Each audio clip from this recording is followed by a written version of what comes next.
Bien, buenas noches. Eh, Hemos hasta el momento visto de una manera muy general los primeros artículos del reglamento de elaboración de tesis de la facultad, que es el instrumento válido. Hemos visto la definición, los tipos de tesis que existen. Eh, pues acaso que solamente hemos visto algunos, los más importantes, ¿no? Y obviamente bajo esa figura, las modalidades de graduación. Y acá viene un problema que es la elección del tema. Si ustedes observan, después de esto, el artículo 6 tiene algunas características muy generales.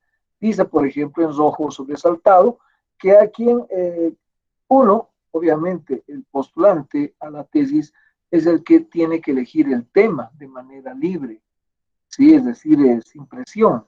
Y obviamente bajo dos visiones. Uno, como un tema libre que él plantea, por lo tanto, un proyecto propio. O dos, como parte de algún proyecto de una línea de investigación desarrollado en algún centro de investigación, ¿sí? Por ejemplo, podría ser el CELADIS, podría ser el Instituto de Investigaciones Farmacobioquímicas, el Instituto de Genética Humana, el Instituto de Biología de la Altura, u otros que de alguna manera están trabajando en una visión específica y donde sí uno puede plantear, llevar adelante, hacer una tesis. Por ejemplo, en ciencias puras, en la carrera de biología, tenemos a una docente en la carrera de química, en realidad, a una docente que evidentemente ha ido colaborando repetidas veces a la elaboración específica de trabajos de tesis. Sí, y obviamente hay algunas tesis que están relacionadas específicamente con la facultad o con los temas de la carrera más que de la facultad, y obviamente se los desarrolla de esa forma, ¿sí? Entonces, aquí miren, se habla de lo que es la línea de investigación y lo que son las líneas troncales, ¿sí? Eso hay que señalar que evidentemente dentro de la universidad existen líneas generales de investigación que apuntan específicamente a la parte específica de resolver problemas del entorno, problemas vinculados a la sociedad, a la industria, al medio que nos rodea. Sí, esa es una línea fundamental. Por eso que ahí entra con mucha fuerza lo que es la investigación aplicada, ¿sí? Más que la investigación básica. Como les había comentado, la investigación básica tiene un objetivo, que es alimentar los conocimientos específicos que se tiene en relación a la generación de conocimientos destinados a las disciplinas. Evidentemente ese campo no es el campo que podríamos señalar de las tesis que podríamos ustedes hacer en este nivel, o sea, las tesis de licenciatura. Estas de licenciatura tienen solamente un carácter exploratorio, tiene un carácter descriptivo, normalmente hasta ahí queda las tesis de licenciatura. En algunos casos es evidente que alcanzan hasta el nivel correlacional. Y no se puede negar que ha habido varias tesis del nivel de licenciatura que se han hecho intentando alcanzar el nivel explicativo, pero ustedes van a encontrar que hay muy pocas tesis que tengan ese carácter. O sea, en realidad, repito, las líneas de troncales son en realidad eh, en temas generales en los cuales se ha involucrado alguno de los institutos de referencia que he señalado, ¿sí? Pero fíjense que en realidad aquí no dice cómo se hace la elección del tema, y eso es lo que en la práctica debemos empezar a analizar. Primero, cuando estamos analizando evidentemente eh, cómo hacer una investigación, el primer punto es obvio, es elegir el tema. Pero el tema parte dentro del enfoque cuantitativo, parte fundamentalmente de plantear una idea de investigación. O sea, una idea. ¿Y qué es una idea? Una idea de investigación es un tema específico que surge posiblemente del análisis, ya sea de libros, de la realidad o de cualquier otro factor en los cuales a uno le llame la atención un problema específico, ¿sí? Vean, por ejemplo, qué ideas tengo de investigación. Si vemos el problema de la COVID-19, vamos a encontrar que efectivamente hay muchos temas que están vinculados y que obviamente podríamos quizás analizarlos desde un ángulo epidemiológico. Por ejemplo, a mí me llama mucho la atención el por qué se enferman más varones que mujeres. O sea, ¿por qué? Yo quisiera, es decir, saber por qué. En la teoría, bueno, claro, podríamos hablar de que hay una diferencia, digamos, de ciertas características entre el hombre y la mujer, pero la pregunta es, ¿por qué se enferman más? ¿Por qué fallecen más hombres que mujeres? ¿Sí? Ahora, yo les hago una pregunta que obviamente en algunos casos se ha señalado. ¿Por qué los casos en niños son más reducidos? Es un aspecto que evidentemente me llama poderosamente la atención. Es decir, posiblemente el problema de la edad es claro, ¿no? Es claro, pero el problema del sexo me parece aquí un problema, ¿no? Es decir, ¿por qué se enferman? Miren, eso en realidad es una idea que me permitiría abordar un estudio que intente explicar desde algún ángulo las causas que efectivamente podrían, desde el punto de vista teórico, apuntalar a esa situación. El problema de la morbilidad según sexo en relación a la COVID-19. Tema, una idea, ¿sí? Esa idea, bueno, obviamente, ¿de dónde surgió? Porque obviamente he visto la distribución que existe en el país de casos entre hombres y mujeres. Como ustedes saben, eso es muy fácil de verificar, basta que lleguemos a una de las páginas y vamos a ver eso. Pero fíjense que esa idea, a veces hay que encontrar un mecanismo más dúctil para poder entender cómo surgen las ideas. Estamos de acuerdo que la idea puede surgir simplemente de un interés específico. Y aquí viene una fórmula que necesariamente tenemos que desarrollar. Es una fórmula que está en términos del tema de investigación. ¿Cómo libro el tema? El tema surge a partir de tres elementos fundamentales que necesariamente se deben considerar. ¿Sí? Es, uno es el interés, dos es la capacidad, tres son las posibilidades. ¿Estamos de acuerdo? Son tres que hacen a la investigación. El interés, la capacidad y las posibilidades. ¿Sí? Eso en realidad aquí vamos a ver, vamos a escribir en esta parte. Ya. ¿Están viendo la pantalla? ¿Están viendo la pizarra? ¿El cuadriculado? ¿Sí? Sí, doctor. Ya, perfecto. Entonces, miren, el tema deviene específicamente de, aquí hay un pequeño inconveniente. Uy, uy, uy, está habiendo un conflicto en el bolígrafo. Cambiemos.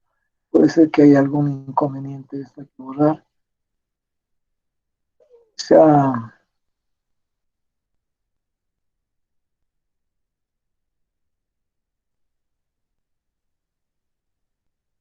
ya, listo.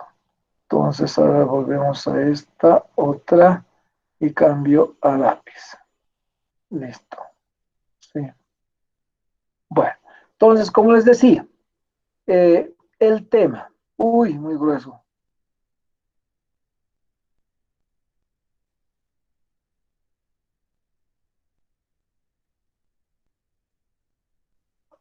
Ya, pongamos el medio, a ver. Tema, entonces. Ya, este está perfecto. El tema. El tema puede ser producto de una relación de tres elementos. El primero es el interés.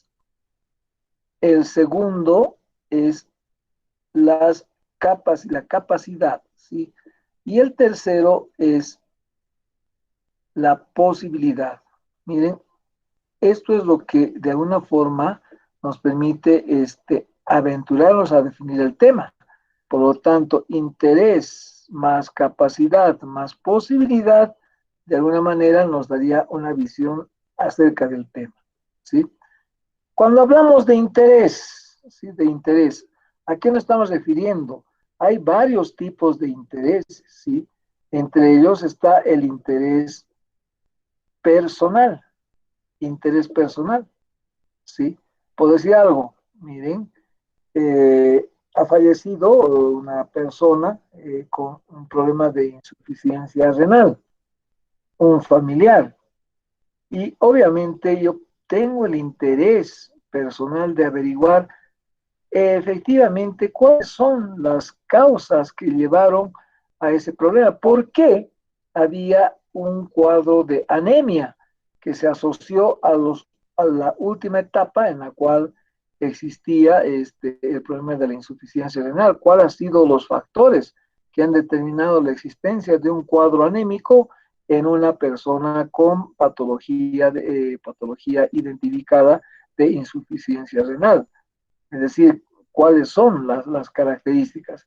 Entonces, ahí, por ejemplo, es un interés que me está moviendo de carácter personal, de explicar el problema de lo que vi, es decir, específicamente en el fallecimiento de un pariente cercano. Pues ahí es un interés personal, muy personal, ¿sí?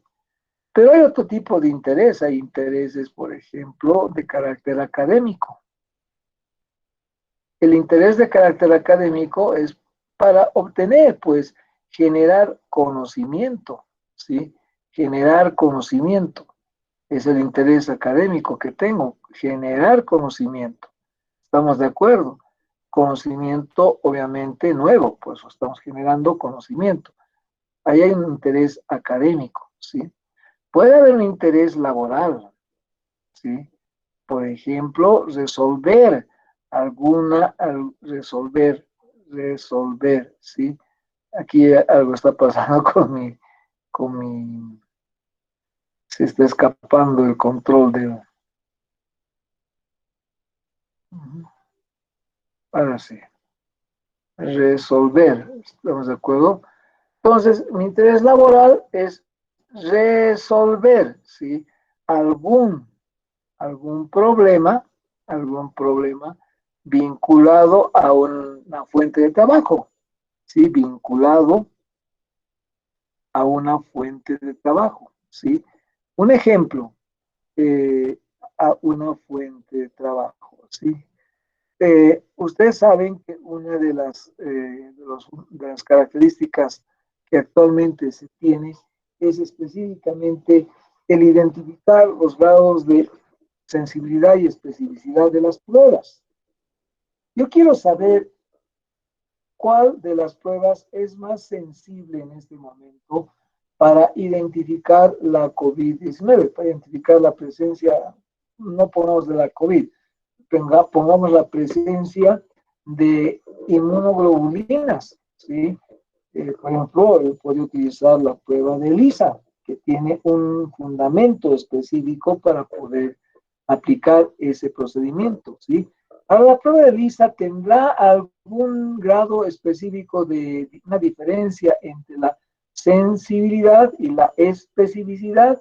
Creo que sí, ¿sí? Es muy factible que tenga una diferencia en sensibilidad y especificidad en relación a la COVID-19 en relación, a su vez, a otra prueba, podría ser el PCR, ¿sí? El LAMP-PCR. O sea, en la práctica, vean, yo de acuerdo a las características, en mi trabajo, pues estoy generando, por decir algo, problemas en cuanto al grado de sensibilidad. Yo le quiero saber por razones del trabajo, ¿sí? Obviamente, fíjense ahí lo que ocurre, hay un interés laboral. Puede haber un interés, por ejemplo, institucional. Normalmente los intereses institucionales son los que están ligados a las líneas de investigación, o sea, las líneas de investigación. ¿Quién define las líneas de investigación? La institución. Por lo tanto, puede ser que yo quiera abordar un determinado tema tomando en cuenta el interés institucional para resolver alguna línea de investigación. Puede haber un interés científico, ¿sí? Un interés científico que implicaría, por ejemplo, resolver o hallar nuevo conocimiento, ¿no? Hallar y depurar nuevo conocimiento. Hallar nuevo conocimiento. Si ustedes se dan cuenta que cuando yo formulo estas dos ideas, hallar nuevo conocimiento y generar nuevo conocimiento de interés académico, claro, parece que fuera lo mismo. Hay que es una pequeña diferencia. Cuando hablamos de interés académico es generar conocimiento ¿no es cierto? Por ejemplo, optar a un título. Para optar un título. Estamos de acuerdo que es distinto al interés científico. El interés científico es hallar nuevo conocimiento para una disciplina. Para una disciplina. ¿Sí? Bueno, miren que hay diferentes tipos de intereses. Acá he puesto algunos muy importantes, ¿sí? Pero, ¿qué es el interés? Es algo que nos motiva, es lo que nos motiva para investigar, ¿sí? Lo que nos motiva. Eso es el interés en general. Por lo que yo tengo motivaciones de carácter personal, de carácter académico, etcétera. ¿Estamos de acuerdo? ¿Sí? Ese es el interés, es aquello que nos motiva. Aquí viene algo que, miren, justamente estaba leyendo un texto de un autor que es, enseguida les digo, es un autor peruano, se llama Lucas Lavado, ¿sí? Lucas Lavado, de alguna manera, como varios autores, habla de la investigación en términos de específicamente hay que tomar la investigación como un elemento fundamental de vida, ¿sí? Es decir, ¿dónde está el éxito de las investigaciones? El éxito está cuando uno ha tomado muy en cuenta una motivación para poder investigar, ¿sí? O sea, eso es lo que en la práctica acontece. El conflicto es que muchas veces no se puede a veces incentivar de una forma apropiada, es decir, a las personas. Entonces, resulta que uno investiga por investigar, o sea, no por un interés muy claro, ¿sí? Y eso es un fracaso, por eso que en la práctica, según lo que señala, la mejor manera de concluir una tesis es cuando uno tiene un tema que evidentemente está motivando la investigación como tal. O sea, ahí por eso que la palabra motivación, ¿sí? Está vinculada al concepto de interés. ¿Está claro? Bueno, el segundo componente es la capacidad. Y cuando hablamos de capacidad es que nos estamos refiriendo a algo vital. La capacidad está siempre dada en dos niveles, ¿sí? La capacidad está dada en dos niveles. Por un lado está el conocimiento, ¿sí? Y por otro lado está la experiencia. La experiencia. Miren que en realidad la capacidad está vinculando estos dos elementos. Si alguien tiene excesivo conocimiento teórico, excesivo conocimiento y poca práctica, en otras palabras, poca experiencia, eso implica que uno cae simplemente en la teoría, ¿sí? En cambio, si uno tiene excesiva experiencia pero poco conocimiento, cae en el campo específico empiria, de la empiria, ¿sí? Ese es el problema. Por ejemplo, una persona que evidentemente ha estudiado de una manera notable, como les pasa a ustedes en algunos campos, ¿sí? Han estudiado, saben bien la teoría, ¿sí? Pero tiene muy poca práctica de laboratorio, muy poca práctica, ¿sí? Por lo tanto, su capacidad en general no es total, ¿sí? Habrá que encontrar los mecanismos para mejorar la experiencia. Y obviamente eso se consigue simplemente, evidentemente, haciendo más práctica, repitiendo varias veces la acción que se está pretendiendo tenerla permanentemente, ¿sí? Capturarla, ¿sí? Entonces, por lo tanto, la capacidad está vinculada a estos dos elementos, conocimiento y experiencia, y deben estar equilibrados. Ahí repito, ¿no? Experiencia sin conocimiento es simple empiria.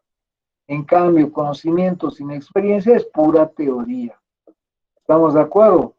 Entonces, acá habría que señalar lo siguiente. Supongamos que yo he decidido estudiar un tema, pero yo no tengo un conocimiento grande de las técnicas que me permiten investigar ese tema.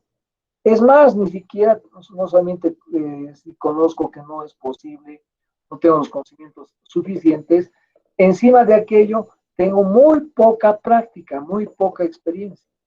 Entonces, definitivamente ahí mi capacidad para abordar un tema va a ser más reducida por esas limitantes. Por eso muchas veces, ¿qué tema quieres investigar? Yo quiero resolver, sí, específicamente hacer la secuencia genética que tiene de la COVID-19 en pacientes bolivianos. Bueno, para poder eso hay que tener mucha capacidad, mucho conocimiento, ¿sí? Entonces ahí uno está exagerando su capacidad. Entonces uno de los aspectos fundamentales es reconocer la capacidad que uno tiene. Es decir, no me voy a afrontar a un tema que no voy a poder avanzar porque tengo esas limitantes de capacidad. El tercer elemento es la posibilidad. Y la posibilidad es un punto fundamental. Miren, uno puede tener un alto interés, puede tener una alta capacidad, pero resulta que no hay ningún laboratorio que le dé, no tiene dinero para llevar adelante la investigación. O sea, en otras palabras, tiene una limitante en la posibilidad de hacer algo, ¿sí? Pues uno puede tener los dos elementos, pero si no hay la posibilidad, y obviamente estamos aquí teniendo un gran problema. Y cuando hablamos, por tanto, de posibilidad, vamos a hablar fundamentalmente de la posibilidad económico-financiera y la posibilidad noceológica, financiera y la posibilidad noceológica, noceológica. ¿Qué significa la pasión económico-financiera? Es obvio, ¿no? Ustedes deben saber que las investigaciones cuestan mucho dinero, a lo menos, es decir, cuando son mucho más extensas, cuestan mucho dinero. Por eso es que en la universidad lo que se ha dado es fondos del IDH vinculados a sostener proyectos de investigación. O sea, la universidad, es decir, a través de fondos del IDH, promueve la investigación en docentes fundamentalmente, ¿sí? O sea, ese es uno de los métodos. Por eso que los docentes postulan con sus proyectos a obtener el financiamiento que permita llevar adelante la investigación. Eso es, miren, si puedo decir algo, uno no adquiere esos fondos, bueno, gran problema, ¿no? Entonces tendrá que buscar otra fuente para el financiamiento. Por eso que la posibilidad fundamental del aparato económico financiero es vital, ¿sí? Es tener el respaldo económico para llevar adelante la parte financiera. Hay un aspecto más que me he olvidado acá señalar, ¿sí? También está, miren, en las posibilidades de accesibilidad. Accesibilidad es como he puesto, miren, la accesibilidad, ¿sí? A centros de procesamiento de los datos, centros de procesamiento. Y cuando hablamos de procesamiento, nos estamos refiriendo a tres elementos, el procesamiento de datos. ¿Estamos de acuerdo? Nos referimos a tres elementos. El primero es la recolección, ¿sí? El segundo es la elaboración, ¿sí? Y el tercero es el análisis. Entonces, fíjense cómo estamos aquí manejando, ¿sí? La accesibilidad a centros de procesamiento de datos. ¿Cómo hay que entender esto? Miren, parte inicialmente del problema de la recolección. Imagínense que yo quiera hacer una investigación sobre el problema relacionado a los enfermos que tienen SIDA. Ustedes saben que ahí hay un problema muy serio. Si hoy por hoy no se tiene pues una lista de personas con SIDA. Entonces, fíjense que ahí hay un problema de recolección. ¿Cómo accedo a pacientes que tengan esta patología de manera declarada? Al margen que hay disposiciones legales que plantean la absoluta privacidad en esa patología. Ustedes deben recordar que hay un abogado que era ministro de la Corte, es decir, no me acuerdo su apellido, pero miren que en la práctica un ministro de salud hace un tiempo atrás, en un problema político que se estableció con ese ministro de la Corte de Justicia, señaló que tenía SIDA. Eso miren, ha sido terrible porque obviamente si muy pocos sabían eso, que era una realidad. A este ministro lo han hecho caer al poco tiempo, o sea, no pudo sostenerse por haber hecho público esa situación. Ha sido un problema no solamente de ética, ha sido un problema muy serio que obviamente permitió aquello. Por eso que miren, la accesibilidad en términos de la recolección es muy importante. Si no es fácil acceder a la información y a centros donde pueda obtener los datos. Segundo, tampoco miren la elaboración, ¿qué significa? Pues la elaboración no solamente significa un cuestionario de carácter con preguntas y que me siento en una máquina, introduzco, no. La elaboración implica, miren, también todos los procedimientos que se deben realizar para depurar los datos y convertirlos en información. Por eso que la elaboración tiene fundamentalmente 5 etapas: la revisión, la clasificación, el recuento, el resumen y la presentación. 5 etapas que tiene la elaboración. Por último está el análisis, ¿sí?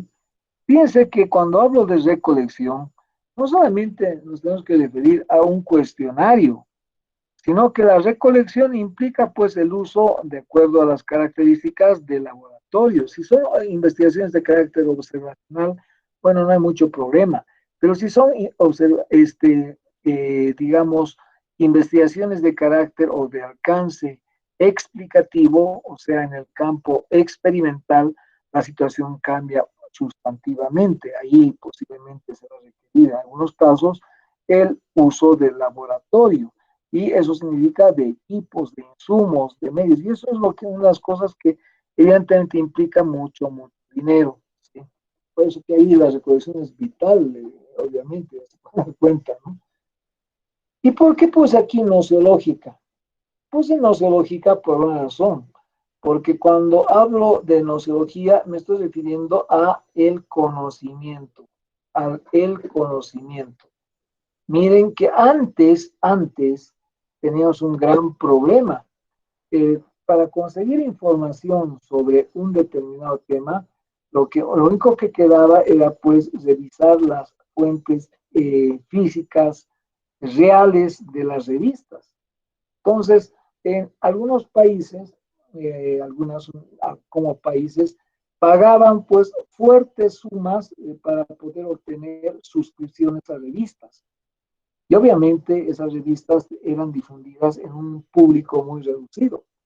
Observen lo que actualmente ocurre específicamente en la unidad que está encargada del análisis de medicamentos que tenemos en nuestra facultad, ¿sí? O sea, ahí, por ejemplo, ustedes van a encontrar revistas antiguas. ¿Por qué? Porque obviamente esa unidad está sujeta específicamente a, eh, a lo que algunos investigadores o algunos profesionales obsequian las revistas que ya no las utilizan, ¿sí? O sea, nosotros tenemos una limitante terrible, tenemos cero revistas suscritas, ¿no? ¿Y por qué? Porque obviamente es una inversión grande. Cada artículo cuesta $30. Ese pues me cuenta cuánto costará la suscripción por decir algo, el Lancet o al Nature, o a otras gamas de revistas pesadas, ¿sí? Y hoy por hoy tenemos una cantidad grande de revistas, pero también en este tiempo se ha logrado, como ustedes deben saber, democratizar un poco el acceso a las fuentes de conocimiento. Y eso es a través del Internet. Ahí tenemos el PubMed, que es un instrumento fundamental para acceder a muchas revistas. Tenemos el Hinari, que muchas veces hemos hablado sobre el mismo, ¿sí? Y hay algunos otros más que evidentemente sí nos permiten. Cielo, por ejemplo, que es un programa especial donde se reúne muchas revistas específicas, y es más, Cielo hay Cielo Bolivia, Cielo Argentina. En realidad es una marca, si llamaremos, de carácter de investigación amplia, ¿sí? O sea, eso es lo que acontece con la revista Cielo, pero también hay otras fuentes que evidentemente se han ido gestando. Por ejemplo, el Viceministerio de Ciencia y Tecnología ha generado hace tiempo atrás una página que nos permite, decir, en la práctica, acceder a información. Lamentablemente hoy la universidad, el sistema de la Universidad Boliviana no ha pagado, es decir, la cuota parte que le corresponde para que se habilite a todas las universidades, ¿sí?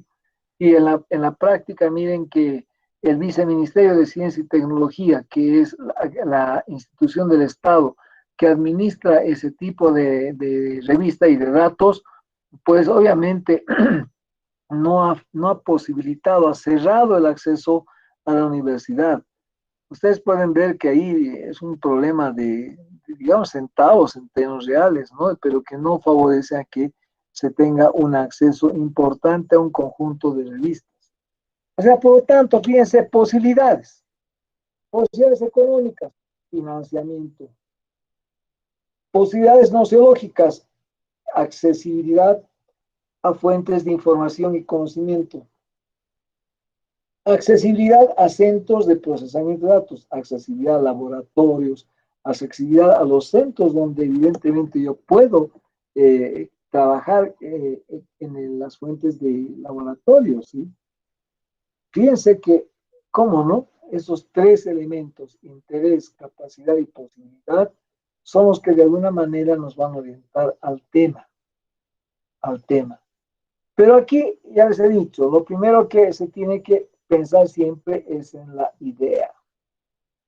La idea que puede surgir cualquier momento, o sea, en cualquier instante, es decir, leyendo el periódico, hay una cantidad de ideas de investigación. Estoy yo seguro que si les pregunto en este momento qué idea de investigación tienen, muchos van a decir temas alejados de la capacidad, algunos con cierto interés, algunos que habrán pensado en dónde podrían investigar aquello, ¿no? Es decir, de alguna manera uno liga esos tres elementos que ahí estoy señalando, sin necesidad de cuál es el interés, ahora cuál es la capacidad. No, no, no es así, ¿no? O sea, eso, por ejemplo, todos ustedes saben exactamente la capacidad que han alcanzado. O sea, eso es obvio, saben la capacidad. O sea, saben, por lo tanto, su grado de conocimiento teórico y también saben su grado de experiencia, ¿sí? Pueden intuir las posibilidades de investigación. Ustedes deben ver que obviamente en algunos casos no se gasta mucho, así llamaremos, en trabajos de carácter, digamos, en los cuales se está describiendo, o sea, el segundo nivel, o comparando, son descriptivos, comparativos, obviamente no se va a gastar mucho dinero, posiblemente, ¿sí? Entonces, posiblemente haya una accesibilidad económica financiera propia, ¿sí?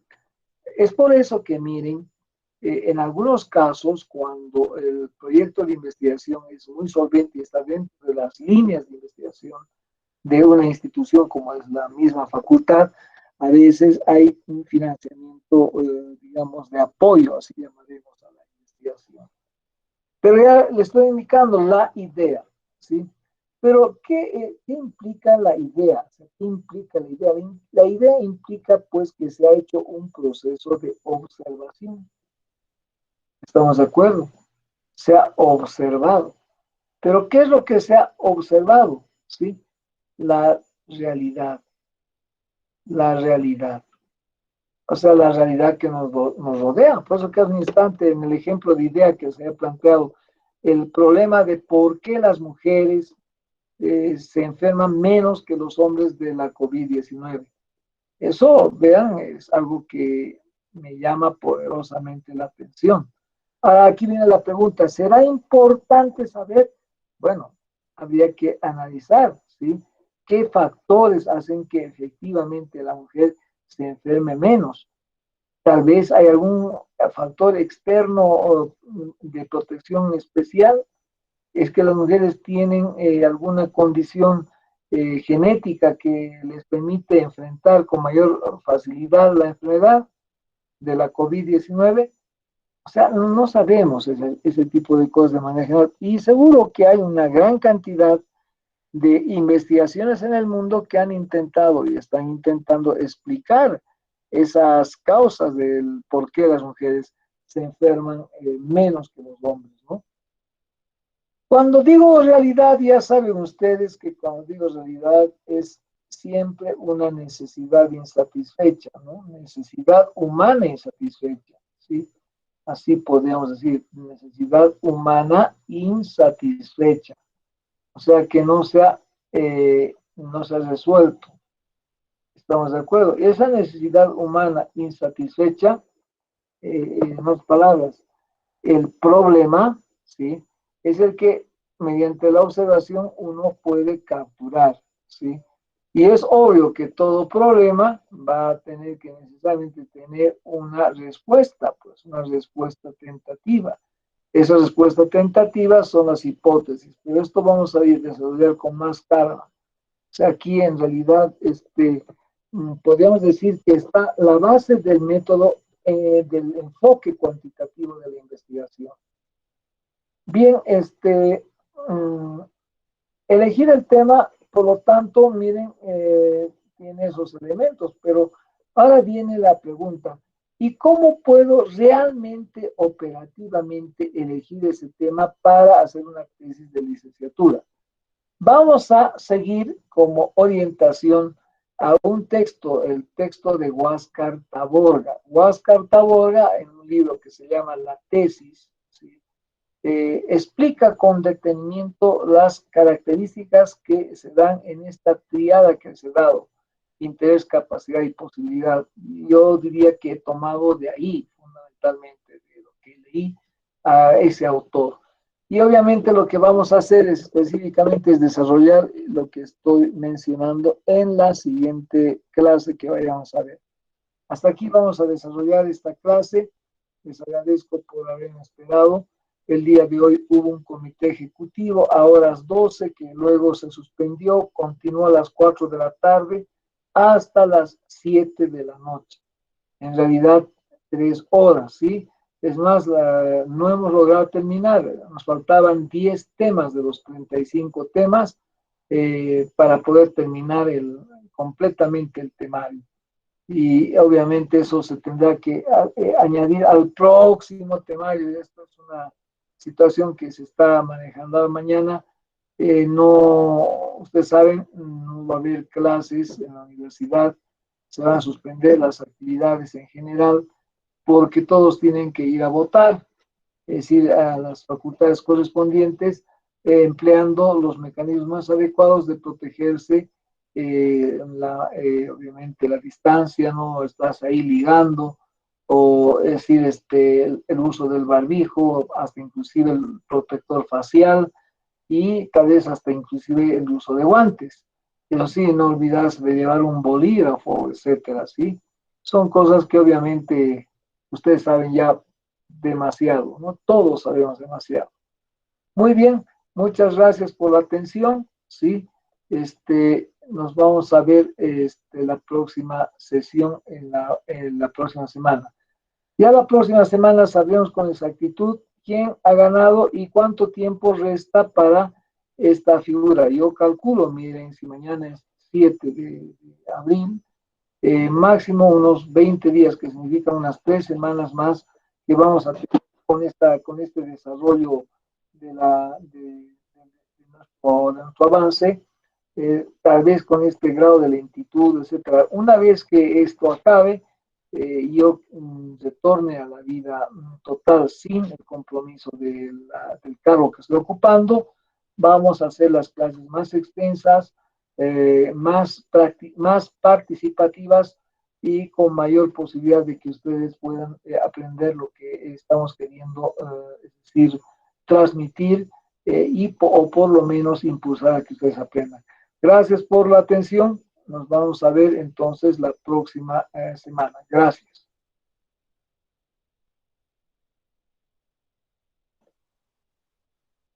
Hasta luego. Adiós. Hasta luego, doctora.